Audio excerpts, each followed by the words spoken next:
Uppi cinema ಬರ್ತಿಲ್ಲ ಯಾಕೆ ಅನ್ನೋರಿಗೆ ಸದ್ದಿಲ್ಲದೆ Uppi cinema announce ಆಗಿದೆ, ಅದು ತೆಲುಗಿನಲ್ಲಿ. ಏನಿದು ಯಾವ ಸಿನಿಮಾ ನೋಡೋಣ. ಅದಕ್ಕೂ ಮೊದಲು ನೀವು ಈ ಪೇಜ್ ಅನ್ನ ಫಾಲೋ ಮಾಡ್ಕೊಂಡಿಲ್ಲ ಅಂದ್ರೆ ಹೇಗಲೇ ಫಾಲೋ ಮಾಡ್ಕೊಳ್ಳಿ. ಹೌದು, Telugu cinema zombie Reddy cinema ನೀವು ಕೇಳಿರಬಹುದು. ಅದೇ ಜೋಂಬಿ ರೆಡ್ಡಿ 2ಗೆ ರಿಯಲ್ ಸ್ಟಾರ್ ಉಪೇಂದ್ರ ಅವರು ಎಂಟ್ರಿ ಕೊಟ್ಟಿದ್ದಾರೆ. ಹನುಮಾನ್ ಮಿರಾಯಿ ಸಿನಿಮಾ ಮೂಲಕ ಪ್ಯಾನ್ ಇಂಡಿಯಾ ಮಟ್ಟದಲ್ಲಿ ಸದ್ದು ಮಾಡಿದ್ದ ತೇಜ್ ಸಜ್ಜಾ ಇದೀಗ ಜೋಂಬಿ ರೆಡ್ಡಿ ಸೀಕ್ವೆಲ್ ನೊಂದಿಗೆ ಮತ್ತೊಮ್ಮೆ ಪ್ರೇಕ್ಷಕರ ಮುಂದೆ ಬರ್ತಿದ್ದಾರೆ. ಈ ಸಿನಿಮಾಗೆ zombie Reddy 2 next level dead R alive ಅನ್ನೋ ಟೈಟಲ್ ಫಿಕ್ಸ್ ಆಗಿದೆ. ಆದರೆ ಈ ಬಾರಿ ಸಿನಿಮಾದ ಅಸಲಿ ಹೈಲೈಟ್ ಅಲ್ಲಿ ಇರೋದು ನಮ್ಮ ಕನ್ನಡದ ರಿಯಲ್ ಸ್ಟಾರ್ ಉಪೇಂದ್ರ ಅವರ ಹೆಸರು.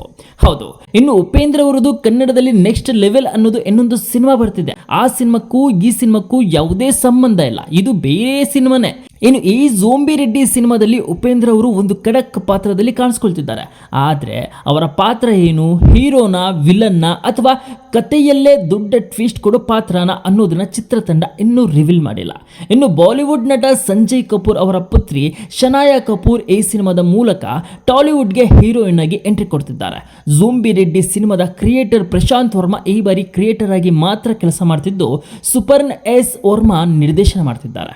ಇನ್ನು ಜೋಂಬಿ ರೆಡ್ಡಿ ಮೂಲಕ ಉಪೇಂದ್ರ ಅವರು ಈ ಸಿನಿಮಾಗೆ ಎಂಟ್ರಿ ಕೊಟ್ಟಿರೋ ಬಗ್ಗೆ ನಿಮ್ಮ ಅಭಿಪ್ರಾಯವೇನು?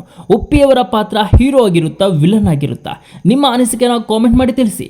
ಇದೇ ರೀತಿ ಮೂವಿ ಅಪ್ಡೇಟ್ಸ್ಗಾಗಿ ನಮ್ಮ ಪೇಜನ್ನು ಫಾಲೋ ಮಾಡ್ಕೊಳ್ಳಿ.